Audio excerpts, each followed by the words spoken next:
America, you're 250 years old, and it's time to decide who you're going to be. If you choose not to decide, America, you're still making a choice. Can you build a house on a foundation that you're ashamed to name? Drift is a choice in and of itself. It's still the best country. But like the old saying goes, some of us were born on third and thought we hit a triple, right? There's no naked public square. It's always clothed in someone's religion. Would you name one company in your mind that stopped selling and still survived? The greatest salesman in the world ended up teaching the Bible because he figured out they were the same skills. Is that humility or is it abdication? Bibles in schools isn't coercion. It's a salesman who believes in his product. America turned 250 years old. It's time to wake up and decide who we're going to be.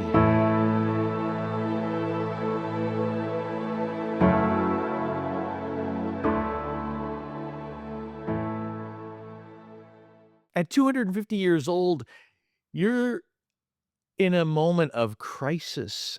And I don't know how well you understand it, but I love you. And so I want to have an episode speaking to you because we have to decide. And this deciding is going to be difficult because it's going to be a growth phase. In no way, shape, or form can where we go from here not be all about growth. It's a big question. America, you're 250 years old, so who are you going to be now? Now, most of the time when we talk about the 4th of July, it's all about celebration, music, food, family, fireworks, those things, right? But this isn't going to be one of those celebratory discussions. Because I imagine that when you turned 18, or for some of us at another age, perhaps when you were 23, you had to decide to move out, to grow up, to go on, and to start creating your life because it wasn't going to create itself. Or if you let it try to create itself, it's going to be a disaster. So a 250-year-old isn't a kid coasting on inheritance. Adulthood means that you stop drifting and you start choosing. But drift is it's a choice in and of itself, right? This last week, I got to go to see one of my favorite bands. I took one of my, or all of my sons and son-in-law all together. All the boys, we went together to see Rush. And I grew up in the 80s, 90s. I know there are 70s, 80s, 90s, and they've been around for 50 plus years now. But they're a band that's been around for a long time. And there's one poignant lyric that always catches me from the song. Oh man, I'm gonna forget the name of it, but the lyric goes like this: "If you choose not to decide, you still have made a choice." The name of the song was Free Will. Yeah, so if you choose not to decide, America, you're still making a choice. And by the way, it's the one we've been making, right? This is the sort of drift that's been happening. Now, I'm going to talk to you a little bit later about the song that's been going on in the background for you and me in our generation that has led us to this moment. Now, this episode is not a victory lap. Although I got to tell you, I mean, everyone that's been coming here for the World Cup, they've been enjoying it and they should. It's still the best country. There is no question in my mind that this country is the best country. But like the old saying goes, some of us were born on third and thought we hit a triple, right? We are here in this great country because of our forefathers who built it. Is it imperfect? Yes, but so is everything. And if you think that this world will be perfect until Jesus comes back and reestablishes his kingdom, you are crazy. You're going to continue to say the people before us had it all wrong. I've got to figure it out, which is what every 20-year-old says. They're in this mindset that the previous generation didn't know what they were talking about. We can make it right. I was there once, and I've been through enough of this to understand there's something to fight for, and it takes fighting. It can't be success by default, but we have to start understanding what's really at play here, what's really possible. So while we've celebrated with the birthday cake of July the 4th, 250 years, good, great, we made it, we got that far, and what got us here will not get us there. So this is a summons to you, follower of Christ who lives in the United States of America.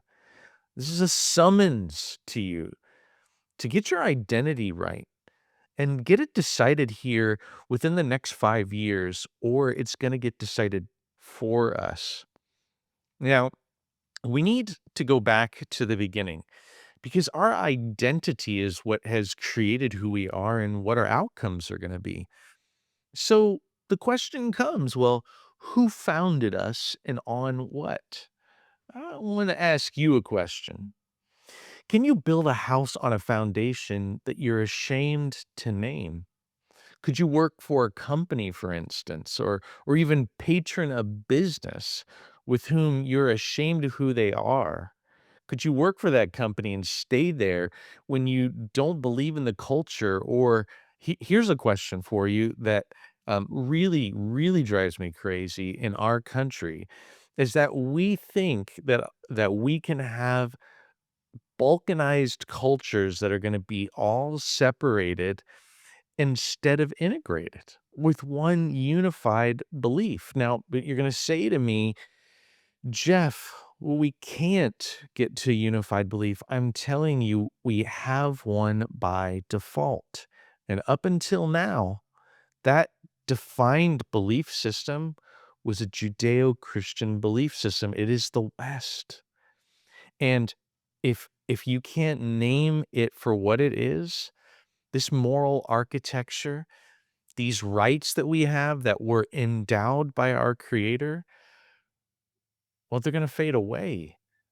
And you got to understand that the concepts that we're living in did not come from the East. They did not come from Islam. They came from a Judeo-Christian footing. Even secularism, as it exists today, all has a belief system, a philosophy that's based on the West. And so we have to decide if we want to live in these rights.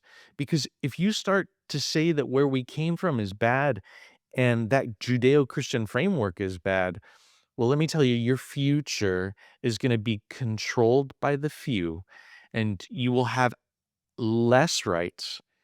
Your freedom to speak will go only down quickly. And we're seeing that. We're seeing it in Europe. We're seeing freedom of speech erode. And I love freedom of speech.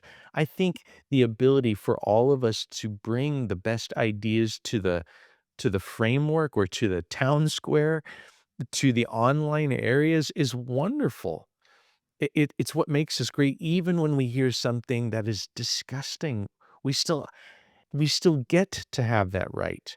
And by giving and getting that right, we have this ability to have this discussion. But there are forces that want to beat that out of us so that we're quiet. And this is how the good things that God gave us go to die. Now, I want you to understand that I don't claim a theocracy here. I'm not saying that the foundation of our country was built on people have the same exact faith, but they did believe in a Christian point of view, a Christian worldview. And many of them held the same Christian faith. Yes, they had differing things on differing points, but they were there building it off this idea. And if they didn't have that idea, we don't have this country. You and I don't have what we have here today. So something needs to be fought for because there are forces again that I'll say it that are invading this space, trying to erode that. Because as soon as America's voice is gone, then our ability to see as much good as has come from this country actually happen. Now, you want to point out something like, what's happened in our past and say, this was bad, that was bad, and that's going to invalidate all the good. Well, that is the epitome of throwing the baby out with the bathwater. Why? Why would you get rid of all the good things because one thing was imperfect or not good? Why can't we be doubling down on the good things and holding on to them so those things don't erode? But you're gonna imagine that you can be neutral or silent and that you can vote enough and that's gonna be enough. You're gonna hear you need to keep your faith out of the public square. So whose faith is gonna fill that in the absence of you sharing your faith? Look, there's no naked public square. It's always clothed in someone's religion. And secularism is a religion. It has a dogma. It has a belief that it is pushing on to this world, which says there is no boundaries. We can be whatever we want whenever we want, and it confuses right and wrong. It confuses up and down. Why? Because as humans, our desires are going to chase after things that our flesh wants. But if I chase after everything that this body wants, it naturally turns on itself. So the worldview, the Judeo-Christian worldview that's put into place, the things that we say no to in this worldview is the right things. And let's be clear about that. Same-sex marriage is eroding our country. Transgenderism and the pushing on of mutilization of children and their bodies, it is destroying the fabric of our country, and that's not even, in my opinion, the worst of it. But while we keep all of our faith private, it's not neutral, it's actually not loving. You know, if being clear is kindness, then what do you believe? And why wouldn't you be clear about it? If we're gonna imagine that somehow, that being quiet because of some shame of some individual actor means that now that religion or that faith is invalidated, wow, we're missing it. Now, I wanna ask you, what future are you believing in? What are you betting on in the future?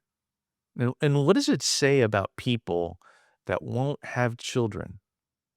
Now, I remember I was at a business conference getting to know lots of people. I'll never forget it. And I was on this great big lake on a dock with this guy, and we were talking about business, future family. And he said, "You know what? I don't care about the next generation. All I want to do is just make sure I get what I want before I die." And I reminded him that, the economy that creates value for that money that you wanna have in retirement someday is that if you don't have a good working basis of an economy underneath it, that 401k or whatever you think you've put into value and to be ready for you in those later years is gonna have no value. The US dollar is only gonna suffer if we don't have a good economy underneath it, and what does it take to do that?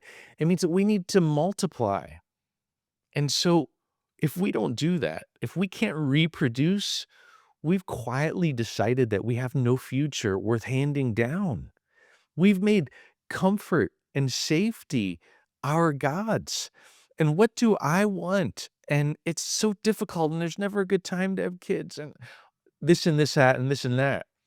Look, I I understand there's exceptions with infertility or singleness, so that's not what we're talking about here. We're talking about those who are very capable, and if you're coupled, you're capable, including to adopt. Look, we have to be building children for the next generation. so that we can continue to see lights. Now, you're going to say something like, well, I'm a citizen of heaven. Why do I need to care about the earth? I, I want to ask you something. Does being an alien lower your stake in this place or raise it? Now, I don't want to try to talk about immigration, which is a whole other subject. The truth of the matter is we're doing horribly with that whole process, and it has been a tool of the enemy to infiltrate and change our values. We are not assimilating, but I'm talking about you, follower of Christ. I'm not talking about the problems with our laws or politicians. Oh, we're looking in the man in the mirror today, right? So Jeremiah 29:7. Okay, go look it up.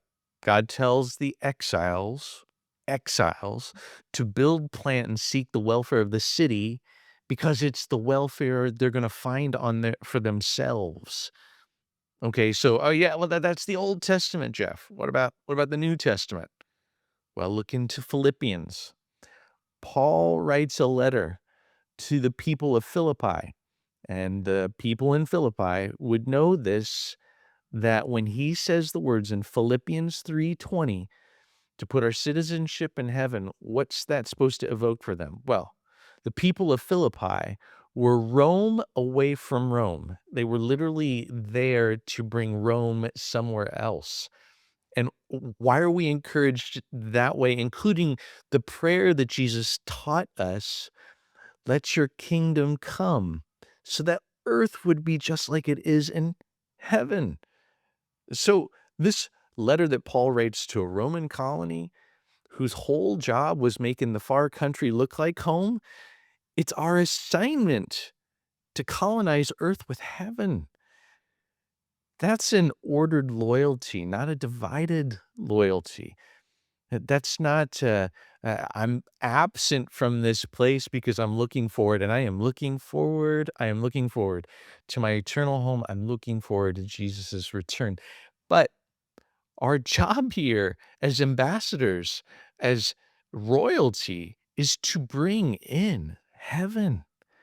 And so that includes the do's and don'ts that are clear in Scripture. That includes us bringing our faith to politics and being involved in them.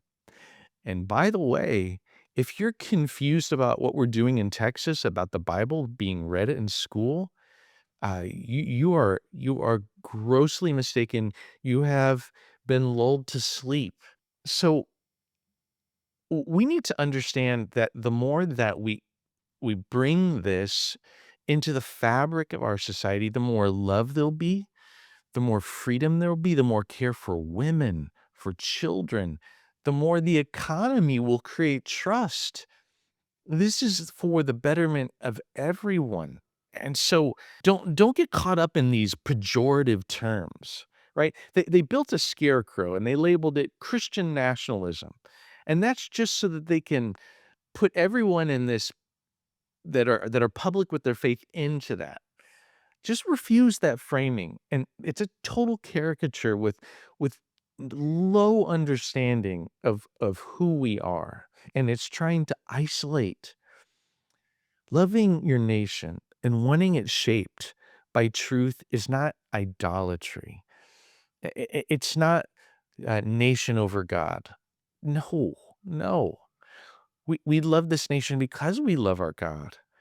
So, look, Christ is king over the world when he returns. He will be. Okay. But he's not America's mascot. Okay. So, this has been a rub before, and I'm just going to say it again because we talk about this in the master's program, is that the kingdom is where the king is. The king is not here today. Paul describes this world being ruled by the God of this world, which is Satan, our enemy. And so this world is not currently ruled by the king. He is sent. We are his ambassadors, his royalty, his left force with which to bring heaven here. But until he returns, then the kingdom can't be established. So when we say Christ is king, because that's another one of those like statements that infuriate people because they think it means this or that or this or that. Look, he was crowned king by God at his success of his mission to die and rise again, sinless, and he was crowned king. Okay, so he is king, but he is the king to come here. He needs to return here. He will return here, and we're looking forward to that. But we can't get confused that the kingdom is here. Like in other words, that I'm going to be able to see this world be perfect, and then Christ will come, or then he'll be here. Let's not quibble over statements like Christ is king, and let's not try to make Jesus America's mascot. Okay, we are not. You know what Abraham Lincoln prayed, right? You know, when he was asked about the Civil War, is God on our side? And I'm going to misquote him, but it sounded something like this. He said, "I'm praying that I'm on God's side." And this should be our prayer in America. Pray to be on God's side. Not that we've decided that he's on our side or that he will be on our side, but rather I want to conform to him. So we need to figure out why we're losing right now. Did we lose an argument, or did we just stop making an argument here? Because I think we stop making an argument. You're gonna say, "Well, go on to X or Twitter, and you're gonna see something very different, Jeff." Well, I'm on it all the time, and I know the good, well-made arguments that are there. But let me frame something for you. Is the reason that we're losing right now is because 'cause we'd rather train than do. We'd rather stay quiet than risk disagreement. We'd rather outsource the mission than own it. It's the guy who's standing up on Sunday morning that's responsible for the work of the mission. And this is just sloth dressed up as humility. Now, just go back to the parable of the talents and think about the condemned servant, right? This condemned servant was cautious. He buried the talent to keep it safe and decided, hey, what am I? Who am I? I can't. It's someone else. You're a hard man, Jesus. You do it. Caving in from the outside in by deciding not to share our faith, by deciding that the work of evangelism is someone else's job, or that someone else should be able to get it just by walking by the church door and wandering in or being invited into church, and someone else is going to tell them. Okay, let's talk about the cure to this problem that our country has. First, would you name one company in your mind that stopped selling and still survived? I can't name one. If you stop selling, you are going to die. No matter how attractive you may be, it's going to fade if you don't keep out there on your toes, out inviting people and serving them. So why do we think that the church just stopped selling? Well, you need to understand that the Great Commission in Matthew 28 was a sales mandate. There are active verbs in go and make there. Now we've become reticent for whatever reason to be out there. I want to tell you the story of Zig Ziglar. You may know who he is, but Zig Ziglar dropped out of college in 1947 to sell wherever cookware door to door in South Carolina. And for 2.5 years, he was bad at it, couldn't pay his bills, nearly quit. Then at a trading session, his trainer, a guy by the name of PC Merrill, pulled him aside and said, "I've watched you for 2.5 years, and I've never seen such a waste. I believe you could be a national champion if you just recognize your own ability. Believe in yourself and go to work on a regular schedule." Now, Zig said no one had ever told him that he could be a champion. And within 1 year, he was number 2 out of more than 7,000 salesmen in that company. He went on to lead the world in teaching selling. Many of you have listened to tapes from way back when, or CDs, or now having those things streamed. But here's the part I want you to sit with. After Zig gave his life to Christ in 1972, that same man, the greatest sales teacher on the planet, taught one of the largest adult Sunday school classes in America at First Baptist Dallas, broadcast by satellite every single week. Think about that arc in that story. The greatest salesman in the world ended up teaching the Bible because he figured out they were the same skill all along, believing in something so good that you'd be doing people wrong to stay quiet about it. And don't miss what saved Zig in the first place. Somebody made the ask of him. Merrill told Zig. He sold Zig on Zig. Somebody had the nerve to look at a struggling man and say, I believe in you. That's the whole thing right there. See, real selling isn't manipulation. It's serving someone into a decision that's good for them. Zig would say, you can have everything in life you want if you'll just help enough other people get what they want. The gospel is a business suit. It's exactly that. Right there, dressed up, ready to go. But the best salespeople must believe in their product. Do you believe in this thing, this faith that we have? Because if you don't believe, it won't sell. It's really understanding that we're convinced in this good news and it's changed our life. Our silence, though, it says more than anything. That maybe what we've done is sign an insurance form that will get us into not hell someday. And then we've filed the insurance form away instead of believing that it was the thing that needs to be told to everyone. But we've got to innovate here or we're going to die. Look, in the church, we're going to get 52 TED Talks a year. But if 52 TED Talks a year made disciples, wouldn't we have a lot more? Wouldn't we have a whole nation of them by now? Now, I'm going to call my shot here. I'm going to call my shot on Apple, okay?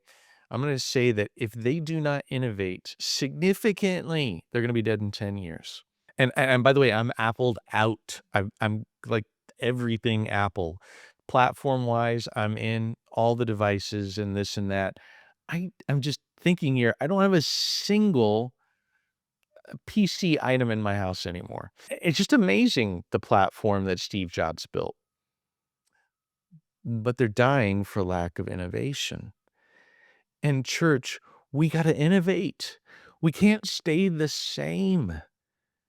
Look, we don't need a new message. That's not what I mean. We need a church that reps out the commands of Christ. Practice, not just listening. Look, at a team that only watches film never goes into the game, much less wins a game. Like, discipleship is this repeat business. It's not just closing people. It's making disciples, teaching them to obey everything Jesus taught us. And that will create the greatest lifetime customer success value ever. But we've got to innovate. We've got to innovate in the church. And that's why it's time for us, especially marketplace leaders who love Jesus, to decide that I'm going to die someday, and what I'm going to have to show for the life that God gave me. Will He have been pleased with everything that I leveraged in my success? Look, here's where we're going to wrap. When you have the lawful power to do good and you decline so you don't impose on people, is that humility or is it abdication? Bibles in schools isn't coercion. It's a salesman who believes in his product, refusing to hide it. And look at, even if your children go to school and get the Bible taught to them and choose another religion, their lives will be better for it. There is no better source for them to live a fulfilling life in a fulfilling society than having scripture taught in schools. Now, I will be the first to admit there were some decades ago where I had this thought that, oh, no, what if someday we're not in power and someone else is in power and they're going to make us read something else? Let me explain something to you. That has already happened.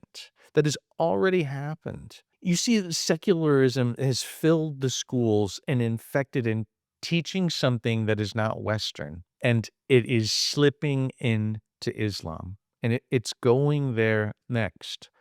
Now, look, there are people like Russell Moore and David French who you can read as they write and opine about things that coercion makes fake faith. That if we coerce people, it won't really be faith. And I got to tell you that their heckler's veto here is trying to push you so you don't use the right to do something right.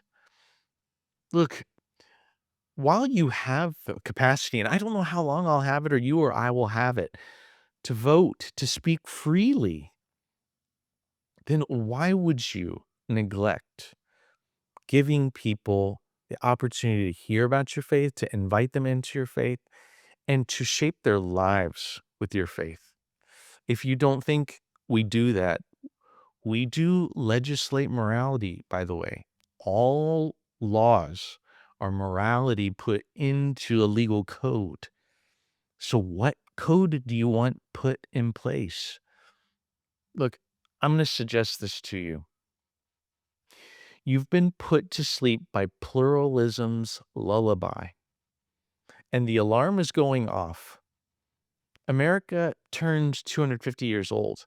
It's time to wake up and decide who we're going to be, because pluralism isn't pluralism, it's secularism.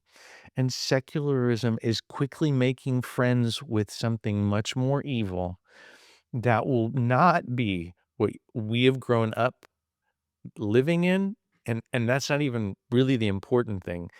The future of continuing to have the freedom to share Christ and to create space for Jesus to be shared, it's only going to diminish if we don't continue to infuse Judeo-Christian values into the future.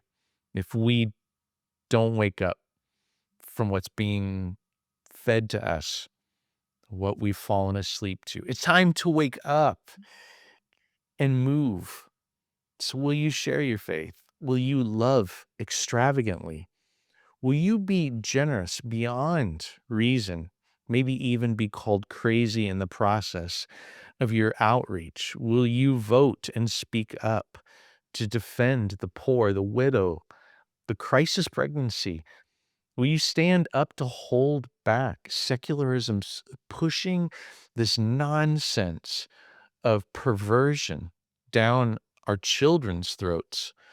And will you hold back the messages of the East that wish for us to lose what we have here so that there's more freedom for Christ to be glorified and amplified here in this country?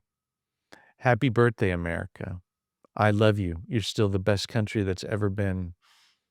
I don't know how long we'll hold on to that title, but that's for this generation and the next to decide. God, I want to thank you for all the richness that you've given us. I pray your blessing on our country. I pray your blessing on everyone who lives here, that they will experience that blessing so undeniably that they'll be curious about you. Jesus, let your kingdom come, and please come back soon. In your name, Jesus, we pray. Amen. Thanks for spending some time with us here on Leveraging Success with Jeff Gerhardt, brought to you by Priority Living's The Masters Program. If today's conversation stirred something in you, share it with a leader who needs it. And follow the show so you never miss an episode. Until next time, keep leveraging your success for what matters forever.